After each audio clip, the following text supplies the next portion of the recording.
The program. It's the Vicki McKenna show. So I want to win in November. We have to. Although, everything isn't going to be perfect and rosy if we do win in November. So that leads me to the great concern that is being expressed on the right of Trump's decision to take a states' rights stance exclusively on the issue of abortion.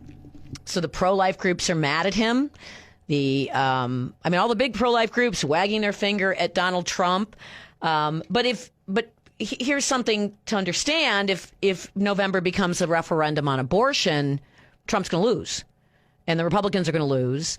And as crappy as they are, those Republicans, things will get measurably worse. So what to do? John Zmirak from The Stream has been thinking about this. It's awful. There's no good way to try to thread the needle on this issue at this point. So welcome to the program. Let's just kind of, throw some things out there and see what happens. Thanks, Vicki. My column at The Stream is called Trump's Abortion Position, Half a Loaf or Poison Pill. And I encourage people to go read it because I lay things out in as balanced a fashion as I can. What we need to realize is politicians don't act based on their personal convictions. They act based on their perceived political interest.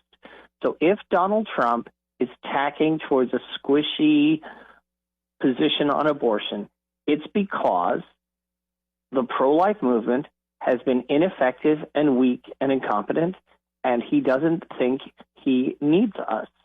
He thinks we will vote for him anyway because we are afraid of our country being overwhelmed by the entire third world marching across the border and the FBI raiding our homes and the FBI censoring the internet and mobs of racial activists attacking our neighborhoods.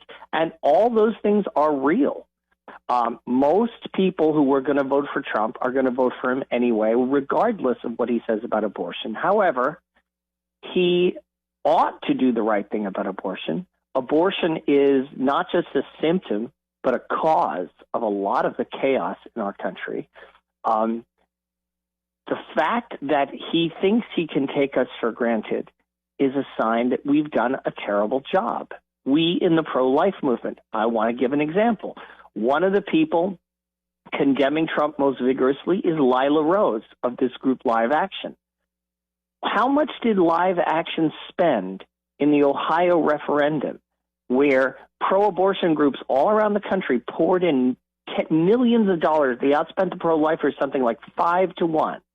And according to Terry Schilling, no national pro-life groups spend very much money. His not very well-funded group spent over $1 million, and they're not even focused on the pro-life issue. How much did Live Action spend? I asked Lila Rose on Twitter, how much did you spend on the Ohio referendum? She didn't answer. I think that's replicated all over the place. You've got these pro-life groups that make a living fundraising on the abortion issue, but when it comes to a battle in a state like Ohio, they don't show up. They don't spend their money. So basically, Trump makes a convenient piñata for them to smack with a baseball bat, but, he is not a pro-life leader. He's a politician. The pro-life groups have been dropping the ball. And they can now kick Trump and say, oh, it's because Donald Trump is not consistently pro-life. Well, I would say this. Where were those pro-life groups when the Catholic bishops were promoting open immigration to bring millions of new Democrats into the country? Where were those pro-life groups during the 2020 election fight when we knew the Democrats had stolen the election and would try to pack the Supreme Court? Where were they? Were they protesting? Were any of them there on January 6th? Are any of them in prison now for peacefully demonstrating for election integrity? No. They're all we're single issue. We're only focused on abortion. Well, guess what? Donald Trump is single issue. He's only focused on getting elected. It's your job to make him care about abortion, and you are failing. The Vatican is barely pro-life. Meanwhile, Baptist universities and groups like Campus Crusade for Christ are going pro-transgender and pro-gay.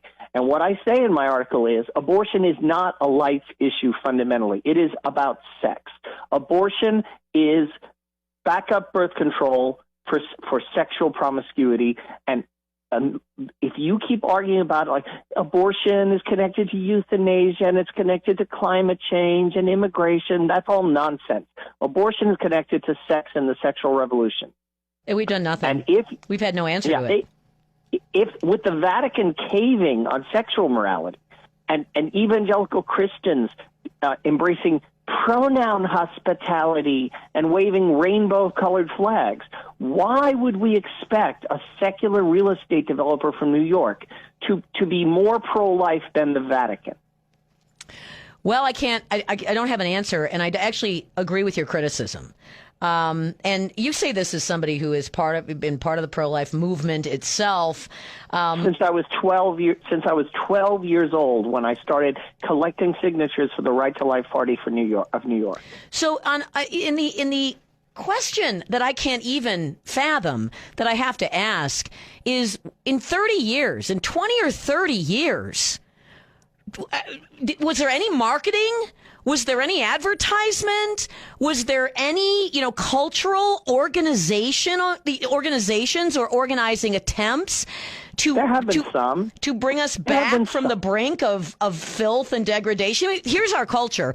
Our culture says it's okay that people download hardcore porn for free from Pornhub. That's where we are. So, I mean, we're kind of we're far afield of just respecting life for life. I think a lot of pro-life groups have worked hard, and some of them have worked smart. Students for Life of America does great work. My friend Jason Jones, a filmmaker, he has this group, the Vulnerable People Project. He does wonderful work. But as a whole, the pro-life groups have largely served as adjuncts of the Republican National Committee.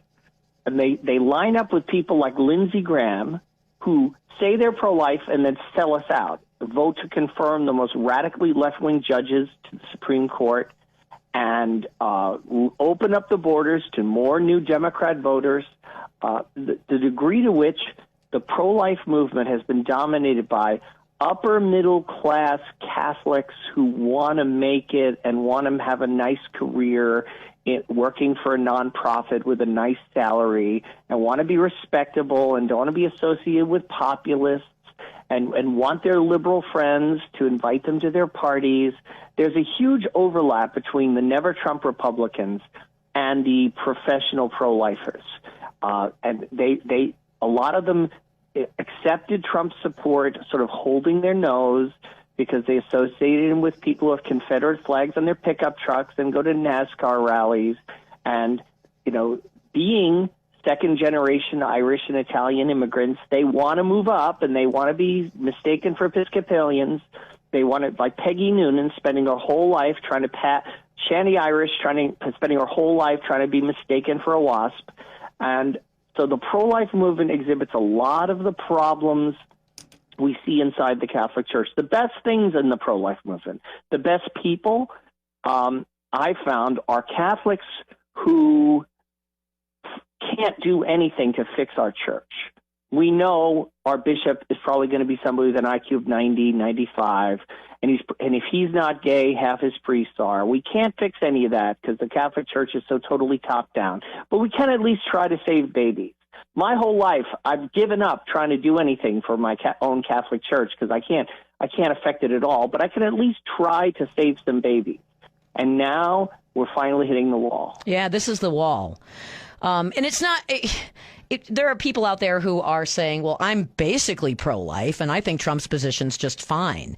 So I'm okay with abortion up to a certain point, and I'm going to call myself basically pro-life. And we've tolerated that. We've tolerated that and said, well, that's okay. So now we're at a place where 71% of people don't like late-term abortion, but they're pretty much okay. With first trimester abortion, they're pretty much okay for rape and incest abortion. They're pretty much okay for aborting kids if they have Down syndrome, and we've allowed that to represent the concept of pro-life. But again, for 30 years, we've done nothing to change the culture. For 30 years, we've done nothing to promote motherhood. Here's an Exhibit A. Republicans cheerleading child care subsidies. Instead of saying, why do we have an economy, this incredible economy that requires dual earner households, we're instead saying, hey, mom, after you have the baby, you should want to get back to work, and here's a nice child care subsidy so that you can afford daycare for your 8-month-old. We acquiesced to that 2 decades ago. Right. 2 decades ago. So this idea that, it's a shocking turn of events. Where were the pro-lifers? Where were the Republicans ready for the end of, or for the Dobbs decision for the end of Roe? Where were they? They weren't ready for it. I think the Republicans loved Roe versus Wade being in place so that they could always, get the endorsement of the pro-life groups, check that box, and they never really had to do anything. There are notable exceptions. Right. I exempt Andre Jacques here in the state of Wisconsin for all of the work he's done, because he's one of those sincere Catholics you're talking about. But Ron DeSantis walked the talk. God bless Ron DeSantis. Look, I wish Ron DeSantis were the nominee, but he couldn't win the primaries. So we take the guy we're working with. Constantine was not a perfect guy, but he stopped the persecution of the church. We can't look to Caesar to do what the Pope and our pastors won't do. Unfortunately, I'm actually hitting a hard wall here. I apologize. Thanks for joining me today. Thank you. Good to have you. We'll be right back.